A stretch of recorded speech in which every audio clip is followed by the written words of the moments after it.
পাইছিলোঁ তেতিয়াৰ পৰা মই এই গাঁওখন এই শদিয়া ৰাইজ মোৰ বুকুৰ আপোন হৈ গৈছিলে তেতিয়াৰ পৰাই মই দেখিছিলোঁ ৰাজীৱ এটা সঁচা অন্তৰৰ ল'ৰা আছিলে এটুকুৰা হীৰা আছিলে সেই হীৰা টুকুৰাক মই তিনিচুকীয়াত ৰাখি কিবা কৰিব বিচাৰিছিলোঁ কিন্তু ভগৱানে এইখিনি ইমান নিদিলে আৰু মই কৈছিলোঁ ভাই তই বহুত ডাঙৰ এটা শিল্পী হবি কিন্তু সেই ভাই সঁচাকে আজি শিল্পী হৈ দেখালে ইয়াত যি টকা দিনকেইটাত শিল্পী ডাঙৰ শিল্পী নহ'লেও আপোনালোকৰ মনত যে আজি শিল্পী হ'ল সেইটোৱে মই ধন্যবাদ জ্ঞাপন কৰিছোঁ সদৌতি অসমৰ ৰাইজলৈ ধন্যবাদ জ্ঞাপন কৰিছোঁ যে ৰাজীৱ ভটিয়াই মোক পৰিচয় দিলে এই সকলো মঞ্চত গৈ এইজন মোৰ ককাই এইজন মোৰ এই মোৰ বৌ এনেকৈ চিনাকি দি গ'ল বহুত মানুহে মোক ৰাজীৱৰ পৰাহে চিনি পালে যে এইজন মনোজ চুতীয়া বুলি মই আপোনালোকক কি ক'ম আৰু ইয়াৰ অন্তৰখন ইমানেই ভাল আছিলে মোৰ কাৰণে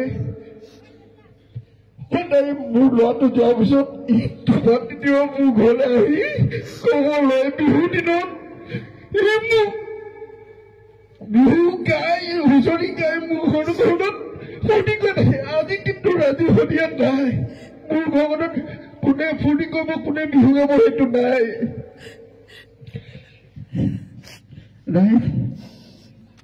আৰুনো কি ক'ম মোৰ মানসিকভাৱে ভাগি পৰিছোঁ ভুল হ'লে কি হ'ব যাতে এই পোনা পোৱালিটো আৰু ভণ্টিজনীক চাব আপোনালোকে যেনেকৈ মৰম দি আছে আগলৈকে মৰম দি থাকিব যাতে ভণ্টিজনীয়ে জীয়াই থাকিব পাৰে পোনা পোৱালিটো আমি ভাল কৰিব পাৰোঁ ৰাইজ আশীৰ্বাদ কৰিব এইটোৱে বিচাৰিছোঁ আপোনালোকৰ কাৰণে কিন্তু মই মানসিকভাৱে বহুত মোৰ নিজৰ তাৰমানে একদম ভাই আছিলে মোৰ নিজৰ ল'ৰা নিচিনাকৈ মই ইয়াক কিবা এটা কৰিব বিচাৰিছিলোঁ কিন্তু নহ'লগৈ আৰু ৰাইজ এইখিনিকে ক'লোঁ আৰু মোৰ ভাইটি অসীম আছে অসীমক অলপ মঞ্চলৈ মাতিছোঁ যেতিয়াৰ পৰা ৰাজীৱৰ চিনাকি হ'লেও অসীম কিবা মোৰ ভাই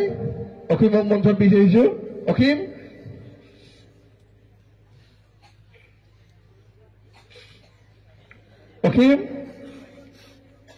অসীমক মই মঞ্চত বিচাৰিছোঁ ইও মোৰ মৰমৰ ভাই